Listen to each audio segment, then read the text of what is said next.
ترکی کا اس وقت افغانستان میں طالبان کے خلاف جانا کہ جب امریکہ بہادر وہاں سے بھاگ رہا ہے تو یہ سمجھ سے بالا تر ہے. اب کیا ترکی امریکہ کی خوشنودی کے لیے یہ سب کر رہا ہے یا اس کے پیچھے کوئی اور راز ہے؟ یہ بات کرنے کے لیے اعجاز اعوان صاحب دفاعی تجزیہ کار ہیں پروگرام میں ساتھ موجود ہیں. بہت بہت شکریہ اعجاز صاحب آپ کا. سر، افغانستان کی صورتحال تو دن بدن خراب ہو رہی ہے، بدل رہی ہے، طالبان کی پیش قدمی جاری ہے. وہ دعویٰ کر رہے ہیں کہ تقریباً 85% رقبے پر انہوں نے قبضہ کر لیا ہے، 40% رقبے پر قبضہ کر لیا ہے. اب اس سچویشن میں امریکہ کیوں اتنا پرسکون ہے سر؟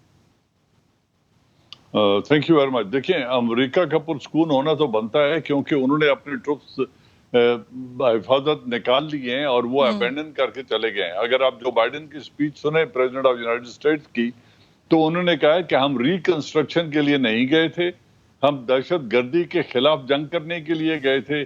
اسامہ بن لادن کو ہم نے مار دیا ہے، ملا عمر اپنی ڈیتھ جو ہے وہ مر چکے ہیں، اور اب دہشت گردی کا منبع یا اس کی جڑ اب افغانستان میں نہیں ہے، لہذا ہمارا مشن پورا ہو گیا ہے. تو اب تو وہ ریکنسٹرکشن کرنا ہی نہیں چاہتے، تو وہ تو نکل گئے ہیں. لیکن یہ جو آپ نے انٹرو میں کہا ہے، یہ بڑی افسوسناک ڈیسیژن ہے ٹرکش گورنمنٹ کا کہ انہوں نے ایک جسے کہتے ہیں نا موسلی میں سر دینا، انہوں نے افغان طالبان کے خلاف اگر ان کی مرضی کے خلاف فیصلہ کیا تو اس کا انجام انتہائی بھیانک ہوگا، اور ٹرکش گورنمنٹ اپنے اس ڈیسیژن پہ پچھتائے گی. انہیں اب بھی چاہیے کہ ریکنسیڈر کریں. اگر طالبان ان کو اجازت دیتے ہیں کہ آپ اس کی ایئرپورٹ کی حفاظت کریں تو ان کو وہاں رہنا چاہیے، ورنہ جس طرح باقی کوalition نکل گئی ہے ان کو یہاں سے چلے جانا چاہیے. 1,40,000 ٹروپس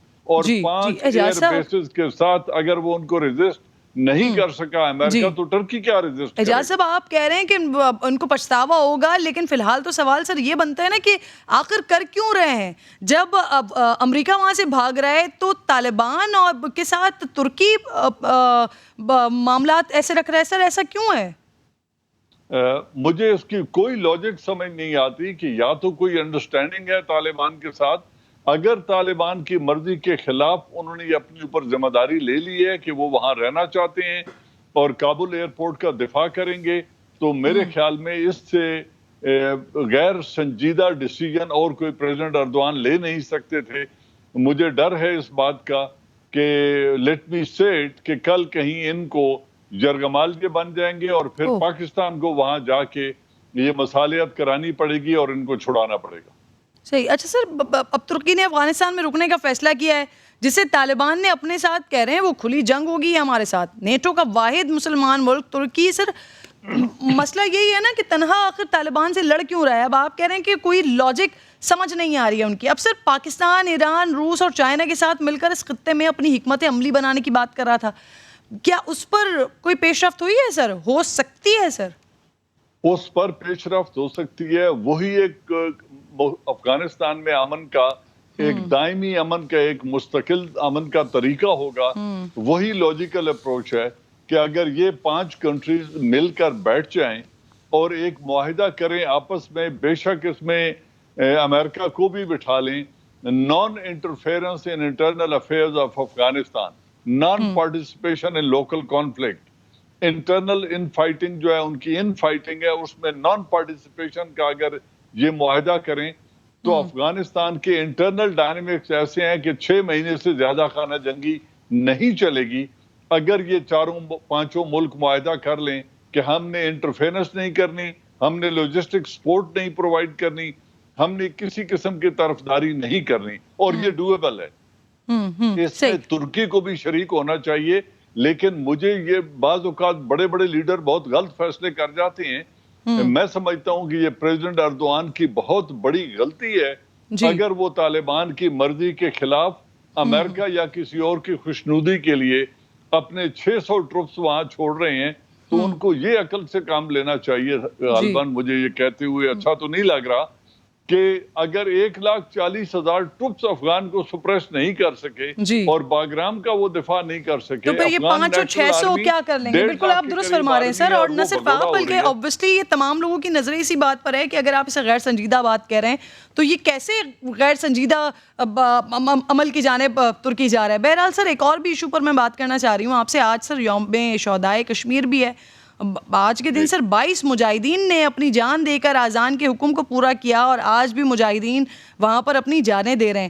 لیکن سر پاکستان اچھی نیت اور باتوں کے سوا کہہ سکتے ہیں ہم کہ کچھ کر تو نہیں پا رہا ہے سر. اب پہلی بار جب تحریک انصاف کی حکومت آئی ہے حالات بہتر ہونے کے بجائے سر کشمیریوں کے لیے مزید پریشان کن نہیں ہو گئے سمجھتے ہیں آپ سر؟ سارا اس وقت پاکستان بھی سارے کشمیری بھی حکومت کی طرف دیکھ رہے ہیں لیکن حکومت کشمیر کے حوالے سے اپنی پالیسی واضح نہیں کر پا رہی ہے. حکومت کی پالیسی نان انٹرفیئرنس کی ہے جس سے میں اتفاق نہیں کرتا کیونکہ اس وقت جب ظلم کے پہاڑ کشمیریوں پر توڑے جا رہے ہیں اور ایک طرف افغانوں نے دنیا کی سب سے طاقتور کولیشن کو ریزسٹنس کے ذریعے اپنے ملک سے نکالا ہے تو یہ تو وہ وقت تھا جب کشمیری مجاہدین کی حوصلہ افزائی کرنی چاہیے اور وہ اس سے انسپائر ہو کر انڈین آرمی کو ریزسٹ کریں اور ان کی ہر طرح کی امداد کرنی چاہیے. مجھے یہ نہیں سمجھ آتا کہ کس امید پہ ہماری موجودہ حکومت اور فیصلہ ساز لوگ بیٹھے ہیں. کیا ان کو ڈپلومیٹک توقع ہے؟ کیا ان کو انٹرنیشنل میڈیشن کی توقع ہے؟ کیا ان کو یونائٹڈ نیشن سے امیدیں ہیں؟ یہ تمام امیدیں جو ہیں وہ برابر نہیں ہوں گی اور ظلم ہوتا رہے گا کشمیریوں پر. پاکستان کو ان کی مدد کرنی چاہیے اور اگر نہیں سنتے صحیح پالیسی تو بڑی واضح ہے سر پاکستان کی کشمیر کے حوالے سے لیکن کچھ کر نہیں پا رہے ہیں. بہت بہت شکریہ اعجاز اعوان صاحب پروگرام موجود تھے اور لاسٹ سیگمنٹ کی جانب بڑھوں گی. ناظرین اب ذکر کرنے جا رہی ہوں پاکستان کرکٹ ٹیم کے دورہ انگلینڈ کا جہاں لگتا ہے ایسا ہے کہ پاکستان کرکٹ کی تاریخ کی بدترین شکست سے دوچار ہو رہے ہیں. ہمارے انٹرنیشنل ٹیم انگلینڈ کی سی ٹیم سے سیریز ہار گئی ہے. آج آخری ون ڈے ہے لیکن اس میں بھی جو پرفارمنس چل رہی ہے لگ رہا ہے کہ یہ وائٹ واش ہی ہونے جا رہا ہے. اللہ کرے کوئی معجزہ ہو جائے. خیر پاکستان پچھلے 47 سال سے انگلینڈ میں کوئی ون ڈے سیریز نہیں جیت سکا ہے. اس بار امید تھی کیونکہ انگلینڈ کے قدرے نا تجربے کار ٹیم سے پاکستان کا مقابلہ تھا لیکن جیت پاکستان کے لیے بہت آسان ہو سکتی تھی اگر اسی طرح سے سوچا جاتا. لیکن اب پرفارمنس کو دیکھ کر ایسا لگتا ہے کہ جیسے کلب لیول کی ٹیم میچ کھیل رہی ہے. آج تیسرا ون ڈے ہے. پاکستان کی بیٹنگ جاری ہے. ملک کے کپتان کی طرح کرکٹ کے کپتان بابر اعظم بھی یہی کہتے ہیں کہ آپ نے گھبرانا لیکن اب تو ٹیم کے ساتھ ساتھ سارا ملک ہی گھبرا رہا ہے اور ساتھ میں سوچ رہا ہے کہ سی ٹیم کے ساتھ ہماری اے کلاس ٹیم کیا کر رہی ہے, کیسے کھیل رہی ہے یہ. سلمان بٹ سابق کپتان ہیں پاکستان کرکٹ ٹیم کے. شکر گزار ہوں آپ کی سلمان, پروگرام میں آپ ساتھ موجود ہیں. انگلینڈ کی ٹیم کوارنٹین میں ہے. سی کلاس کے ساتھ میچ کھیل کر کلین سویپ کا گولڈن چانس تو پاکستان کے پاس تھا. پھر کیا وجہ ہے کہ ہماری ہیوی ویٹ ٹیم ہے یہ انگلینڈ کی نا تجربے کار ٹیم کا مقابلہ نہیں کر پائی ہے؟ کیا پرابلم ہے؟ سب سے پہلے تو جی thank you for having me. Yes Pakistan آج کا میچ تو قدرے بہتر کھیل رہا ہے لیکن پاکستان کی جو لانگر فارمیٹ ون ڈے اور ٹیسٹ کرکٹ کے جو ایشوز ہیں یہ بڑھتے جا رہے ہیں اور ایک کانسٹنٹ ڈکلائن ہے اور اس کے اوپر ہمارا جو اوبیسلی جو ہائرارکی ہے کرکٹ کی وہ ڈینائل میں ہے بیکاز ہماری جو پچھلے 3 سال سے جو ہماری ساری کنسنٹریشن اور فوکس ہے وہ T20 گیم کی طرف بڑھتا جا رہا ہے. انکلینیشن اس طرف زیادہ ہو رہی ہے لیکن اس سے نقصان یہ ہوتا ہے کہ جب آپ لمبے فارمیٹ میں کھیلتے تو آپ کی وہ والی سکلز بھی ڈیٹیریٹ ہونا شروع ہو جاتی ہیں. So the longer format that you play it helps you be better in the shorter format. تو ہم اپنے اگر ون ڈے کرکٹ کی کیونکہ یہ سیریز چل رہی ہے جس کی آپ نے بات کی ہے, پاکستان کا پچھلے 3 سالوں میں یہ 9واں میچ ہے ون ڈے کا. تو دوسری ٹیمیں سال کے 36 سے 40 میچ کھیلتی ہیں ون ڈے کے. ہم T20 کھیلتے ہیں, اپنا ٹیسٹ بھی چھوڑ دیتے ہیں, ٹیسٹ کی جگہ بھی 2 T20 لے لیتے ہیں. تو ہماری پریفرنس ڈائریکشن جو ہے وہ تھوڑی انکلینیشن T10 اور T20 کی طرف زیادہ ہے اور یہ صرف کمرشل ایسپیکٹ ہے کرکٹ کا. لیکن کرکٹ کی اسی لیے پھر ہم لمبے فارمیٹ میں جو ہے وہ ڈکلائن کی طرف جا رہے ہیں. اور یہ بات صرف آپ نہیں کر رہے ہیں, سینئر پلیئرز جاوید میاں صاحب بھی بات کر چکے ہیں, وسیم اکرم بھی یہ بات کر چکے ہیں کہ ہمیں ٹیسٹ فارمیٹ میں ون ڈے فارمیٹ میں بہتر کرنا ہوگا اپنے آپ کو, لیکن ہماری توجہ ساری کی ساری T20 کی طرف ہے. اب بابر اعظم کہہ رہے ہیں کہ آپ نے گھبرانا نہیں ہے, کم بیک کریں گے, لیکن پوری قوم ہی اس وقت گھبرا رہی ہے. ایک رائے یہ بھی ہے کہ بابر اعظم ایک بہترین بیٹسمین ضرور ہیں لیکن وہ بہترین کپتان ثابت نہیں ہو رہے ہیں ٹیم کے لیے. اتفاق کرتے ہیں, سمجھتے ہیں آپ ایسا ہی ہے؟ دیکھیے Babar Azam is a lone horse in the team. Babar score کرتا ہے, ابھی 100 پہ کھیل رہے ہیں تو آج ٹیم کا 200 پہ 2 آؤٹ ہے. بابر جلدی آؤٹ ہوتے ہیں تو پھر پیچھے لگتا ہے جیسے ٹیم میں کچھ بچا ہی نہیں ہے, کچھ ہے ہی نہیں ٹیم میں. So it is a situation where 1% is not the team. وہ ٹیم نہیں بن سکتا, اس کے ساتھ باقیوں کو کھڑا ہونا پڑے گا. اور captain is as good as his team. جب آپ اس کے ساتھ نہیں لگیں گے, ساتھ والے رنز نہیں کریں گے تو آپ کے اسکور نہیں لگیں گے بورڈ کے اوپر. اور جو ہماری بالنگ ہے وہ بھی فرسٹ کلاس کھیلتے نہیں ہیں لڑکے. یہ جو 4-5 پاکستان کے فاسٹ بالرز ہیں اس ٹور کے اوپر, ان کے اگر ہم ملا بھی لینا میچ فرسٹ کلاس کے تو 20 میچ نہیں بنتے. اور یہ اتنا کم گیم ٹائم ہے کہ اتنے کم کھیلے ہوئے لڑکے کو تو اس لیول پہ کھیلنا ہی نہیں چاہیے. لیکن ہم جلسٹ کے نام میں کوئی 1-2 میچوں میں پی ایس ایل میں کچھ بھی کرتا ہے, ہم اٹھا کے اسے پاکستان ٹیم میں ڈال. اچھا, یہ جو ٹیم کا اس وقت برا حال ہے, سمجھ لیجئے پرفارمنس کا بیڑا غرق ہوا ہوا ہے, سمجھتے ہیں آپ ٹیم کے اندر اختلافات ہیں, اور اگر ہیں تو پھر وہ کس نوعیت کے ہیں, اور کیا بیٹنگ کوچ یونس خان کے استعفے سے بھی بیٹنگ آرڈر کی کارکردگی پر فرق پڑا ہوگا؟ نہیں, میرا نہیں خیال کہ یونس بھائی کے جانے سے ایک ہفتے میں پلس یا مائنس کوئی بھی فرق پڑ جاتا. انگلینڈ میں کنڈیشن مشکل تھی, پاکستان کو یہاں پہ پتہ ہونا چاہیے کہ یہاں پہ آرام سے کھیلنا پڑتا ہے. We have played too many shots too soon. جب آپ بہت زیادہ شاٹس مارنے کی کوشش کرتے ہیں, انگلینڈ میں جب بادل آئے, اوور کاسٹ کنڈیشن چل رہی ہیں, بارشیں ہو رہی ہیں, تو وہاں پر پاکستان انڈیا کی طرح رنز نہیں بنتے. وہاں پہ آپ کو باری لینی پڑتی ہے, ٹیکنیکلی بڑا کلیئر ہونا پڑتا ہے, آپ کو بال کو لیٹ کھیلنا پڑتا ہے. تو ہم نے ٹیکنیکل ایررز کی ہیں. It has got nothing to do with any اختلافات یا کوئی آیا یا کوئی گیا. یہ ایک ہفتے میں فرق نہیں پڑتا کسی کے آنے جانے سے. ٹیکنیکل فالٹس ہیں بیسکلی. اب یہ بتائیے, سابق کرکٹرز جو ہے نا وہ ٹیم سلیکشنز پر بڑے سوال اٹھا رہے ہیں. آپ کے خیال میں سلیکشنز میں غلطی ہوئی ہے جس کا خمیازہ پھر پرفارمنس کی بنیاد پر ہمیں بھگتنا پڑ رہا ہے؟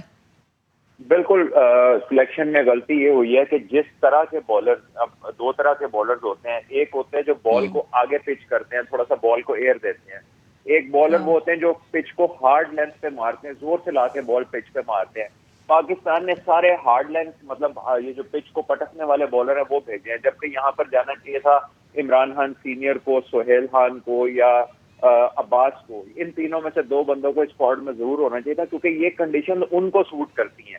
سو یہ سلیکشن فالٹ تو ہے.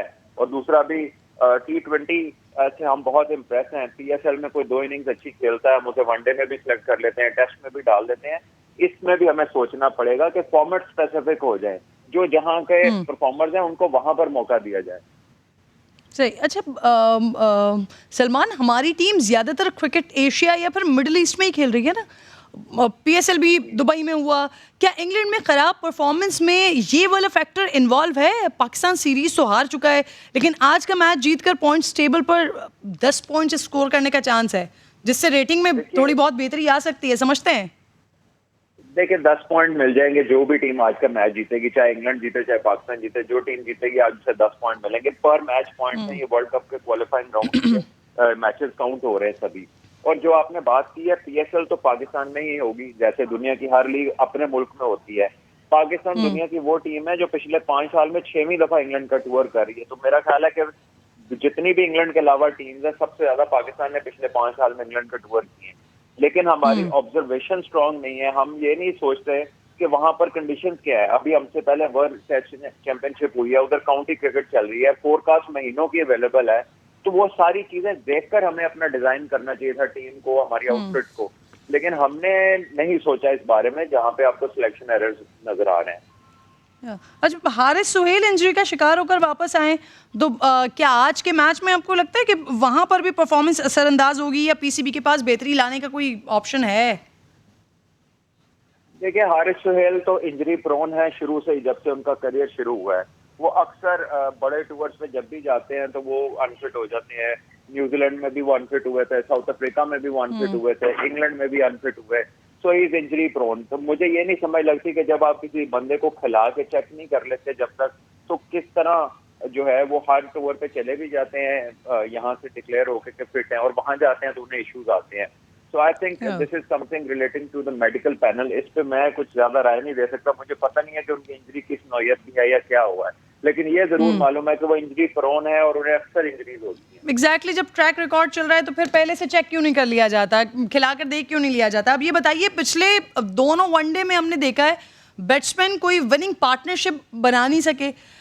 فہیم اشرف, حارث سہیل تھوڑے بہت رنز بنائے انہوں نے, لیکن زیادہ نمبرز اس کو اسکور ہی نہیں کیے. پھر ٹاپ آرڈر بھی ہمارا فیل ہو گیا. جی بالکل, ٹاپ آرڈر کا ہی ہے بیسیکلی. جب پہلے 3-4 نمبرز کے بیٹسمین رنز نہیں کرتے تو پاکستان کی ٹیم ایسی ہے کہ ہمیں تو مڈل آرڈر کا پرابلم چل رہا ہے پچھلے 6 مہینے سے. ہمارا مڈل آرڈر جس میں ہم نے 2-3 سال انویسٹ کیا وہ تو سارا اس اوور پہ چینج ہو گیا. ہمارے آصف علی کھیل رہا تھا, باہر ہو گیا, خوشدل شاہ باہر ہو گیا, افتخار باہر ہو گیا, حسین طلعت باہر ہو گیا. تو آپ کے یہ 4 پلیئر تو جو 2 سال سے جن پہ آپ انویسٹ کر رہے تھے وہ ایٹ اے ٹائم باہر ہو گئے ہیں. تو ابھی شعیب مقبول کو آپ لے آئے ہیں, سعود شکیل نے 50 کی ہے, اور باہر آپ کے پاس یہ آپشن ہے کہ سرفراز سیکنڈ وکٹ کیپر ہیں, آپ انہیں ایز اے بیٹسمین کھلا سکتے ہیں. صحیح, اینڈ دیٹس اباؤٹ اٹ. اور آپ کے پاس آپشنز بھی نہیں ہیں. صحیح. تو پاکستان میں کرکٹ سے پیار کرنے والے ناظرین ایسے لوگ ہیں کہ جو وزیر اعظم بناتے ہیں جی ایک کیپٹن کو, اور یہاں پر جو پاکستان کی کرکٹ ٹیم ہے یا پھر سلیکشن بورڈ کہہ لیجیے یا کمیٹی کہہ لیجیے, ان کو شاید پاکستانی قوم کا احساس نہیں ہے یا پھر اپنی پرفارمنس کا ہی احساس نہیں ہے کہ جب جیتے ہیں تو اس طرح کی پرفارمنس دے کر آتے ہیں. پروگرام کا وقت اپنے اختتام کو پہنچا ہے. انشاءاللہ ملاقات ہوگی آپ سے کل. اپنا خیال رکھیے. اللہ نگہبان.